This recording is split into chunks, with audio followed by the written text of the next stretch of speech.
تینوں اپنا قبضہ چھوڑیں, کشمیر کا فیصلہ کشمیریوں کو اپنی مرضی سے کرنے دیں. یہ ایم ولی نے کہا ہے. ہم فلسطین کے حوالے سے اظہار یکجہتی کے لیے بیٹھے ہوئے تھے. اچھا, یعنی ہم قبضہ دار ہیں فلسطین پر. یہ انڈیا جس طرح قابض ہے, فلسطینیوں نے کیا فیصلہ کیا تھا یہ اس کو بھلا کر بتا رہے ہیں کہ ہم بھی قبضہ کرنے والے ہیں. اچھا, اس کے بعد سالک حسین, چودھری سالک حسین, انہوں نے خطاب کیا کہ اس ضد میں رہے کہ پورا فلسطین یا کشمیر ہونا چاہیے تو ہو سکتا ہے مزید 100 سال لگ جائیں. کھل کر بات کریں, زمینی حقائق دیکھ کر لائمل بنائیں. یہ چودھری سالک حسین کا خطاب تھا.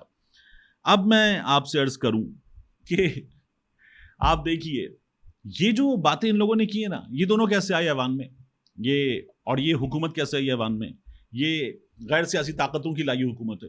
اور یہ باتیں پچھلے کچھ عرصے میں غیر سیاسی طاقتوں کی جانب سے بار بار کی گئی ہیں. تو یہی باتیں یہ لوگ کر رہے ہیں. عمران خان صاحب کا اس پر موقف ان سے بالکل مختلف موقف تھا. اس کے بعد ایک اور چیز ہوئی ہے, جب ان سے اپنے ووٹ پورے نہیں ہو رہے, فضل الرحمان کو آج رام کرنے کی کوشش کی گئی. فضل الرحمان کی نواز شریف کی 1-on-1 ملاقات خبروں کے مطابق نہیں ہوئی. یعنی نواز شریف صاحب, میں نے آپ کو صبح بتایا تھا کہ کوشش کریں گے آج فضل الرحمان سے ملاقات کر کے. نجم سیٹھی صاحب کہہ رہے تھے کہ یہ چھوڑ کے بیٹھ گئے, جائیں جا کے ملیں نواز شریف, زرداری صاحب کتنی بار ملیں, فضل الرحمان کے پاس جائیں جا کے بیٹھ جائیں. تو اتنی تکلیف ہے نواز شریف صاحب کو ہی نہیں, ان کے جتنے بھی اثاثے ہیں سب کو اتنی تکلیف ہے. تو جب یہ نہیں ہوا ہے تو آپ دیکھیے کیا ہوا. عادل بازئی کے سلسلے میں نون لیگ کے قائد نواز شریف نے ایک ایم این اے جو اپنا نہیں تھا اس کو اپنا لکھ کر بھیج دیا. الیکشن کمیشن نے زبردستی دے دیا تھا, اس کو اپنا لکھ کر بھیج دیا. اس کا پلازا بھی گرا دیا گیا کوئٹہ میں اور کہا اس کو ڈی سیٹ کر دو. یہ ہماری مرضی کا ووٹ کب نہیں دے سکا تھا, کب, جب بجٹ ہوا تھا. اب دے رہے ہیں, اب ڈی سیٹ کروا رہے ہیں, کیونکہ اب یہاں پر دھمکی دینی تھی ایک اور. پھر اس کے بعد چودھری ریاض کے معاملے میں, اس کے ساتھ وہ لالکا کے معاملے میں بہاول نگر سے. پھر ایک اور کام ہوا ہے, NA4 سوات سے پاکستان تحریک انصاف کے رکن ہیں سہیل سلطان. یہ الیکشن لڑنے سے پہلے ڈیپٹی اٹارنی جنرل تھے. اب یہ کہا گیا کہ سرکاری ملازم جو ہے وہ 2 سال تک الیکشن نہیں لڑ سکتا, نااہل قرار دے دیا جائے. اسپیکر ایاز صادق صاحب نے ایک شہری کی درخواست پر reference election commission of Pakistan کو بھیج دیا ہے. تو نون لیگ کی پریشانی تو ہے, ٹھیک ٹھاک ہے, اور نون لیگ اپنے ووٹ پورے نہیں ہو رہے تو دوسرے کی بھی خراب کر دو, توڑ دو. تو نون لیگ اس وقت یہ حالت ہے, یہ کام کر رہی ہے. تو اب آگے کیسے چلنا ہے آپ یہ دیکھ لیجئے. اسی کانفرنس میں شہباز شریف صاحب نے خطاب کیا. شہباز شریف صاحب فلسطین سے یکجہتی کانفرنس میں خطاب کرے تو کہنے لگے, مجھے بتایا گیا کہ جس کمرے میں بیٹھے ہیں شاید وہاں نیتن یاہو آئیں. یہ اقوام متحدہ جب گئے تھے, دماغ سے تھوڑی عرق ریزی کی. شہباز شریف صاحب کہہ رہے ہیں دماغ سے تھوڑی عرق ریزی کی کہ اس طرف سے راستہ ہے.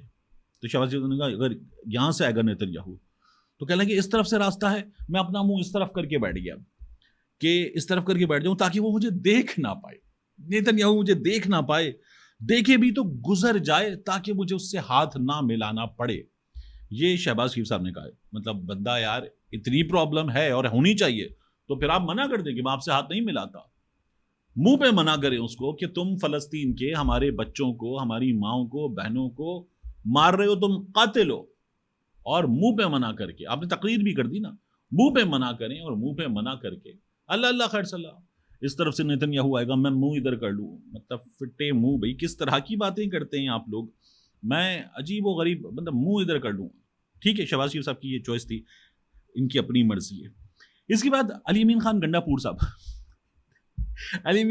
پور صاحب جو بتا رہے تھے نا کہ وہ, میں نے آپ کو پہلے بھی بتایا تھا, ان کے ساتھ جو ہو رہا ہے, وہ مریم نواز کو للکارتے ہوئے کہہ رہے لگے کہ مریم تم اسٹیبلشمنٹ کے بوٹ چمکاتی ہو اور اسٹیبلشمنٹ نے تمہارا دروازہ توڑا تھا. تو میں آپ کا دروازہ کس نے توڑا تھا, آپ کا دروازہ بڑا ہی نے توڑا تھا. تو علی امین گنڈا پور صاحب کی کابینہ کے, ان کی قریب ترین ٹیم کے ایک رکن سے میری بات ہوئی ہے. اس کا میں نام نہیں لے سکتا, اس نے منع کر دیا. تو اس سے میں نے پوچھا, میں نے کہا یار یہ گنڈا پور صاحب جو بتا رہے, چھت پہ لیٹا, وہاں لیٹا, یوں کیا, آیا مارگلا کا پہاڑ چڑھا, اترا, ادھر ہری پور, پھر ایبٹ آباد, پھر اس کے بعد وہ شانگلہ کا پہاڑ, پھر اترا سوات ٹنل, پھر اسلام آباد سوات موٹر وے, اور پھر گیا. میں نے کہا یار یہ کیا ہے؟ تو اس نے کہا, کہنے لگا, اسے ایگزیکٹلی جملہ کہا, اس نے کہا آپ نے تامل فلمیں دیکھی ہیں؟ میں نے کہا ہاں تامل فلمیں دیکھی ہیں.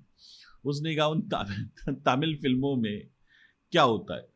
میں نے کہا یار تامل فلموں میں تو ایک بندہ ہاتھ میں پکڑا ہوا دل، انسانی دل، وہ پھینک کے مارتا ہے اور وہ بستر پہ پڑے ہوئے مریض کو اسپتال میں اڑتا ہوا جا کے اس کو لگ جاتا ہے اور وہ ٹھیک ہو جاتا ہے. تو کہنا بس یہ میرا جواب ہے علی امین گنڈاپور صاحب کی کہانی پر. اس نے کہا یہ میرا جواب ہے. تو یہ علی امین گنڈاپور صاحب کے ساتھ راز فاش کرتے ان کی اپنی ٹیم کر رہی ہے. آخر میں آپ کو ایک بات بتاؤں, آپ نے دیکھا ہے مسلسل فیصل واؤڈا موجود ہیں ٹیلی ویژن اسکرین پر, اور ان کے ساتھ محسن نقوی صاحب جو ہے وہ سوشل میڈیا پر یہاں وہاں فیلڈ میں موجود ہے ہر جگہ. ایک بڑا بھنڈ ہوا تو میں ایک بڑا چینل پاکستان کا جیو نیوز وہاں بات کر رہا تھا, تو میں نے ایک اینکر سے کہا یار یہ تم لوگوں نے کیا ہر پروگرام میں فیصل واؤڈا کو لے کر بیٹھ جاتے ہو اور اس سے سوال بھی نہیں کرتے, وہ غلط بھی بول رہا ہو تو سوال نہیں کرتے تم لوگ, اس کو کنفرنٹ بھی نہیں کرتے, یہ کیا کرتے ہو؟ میں حلفیہ آپ کو بتا رہا ہوں, حلفیہ.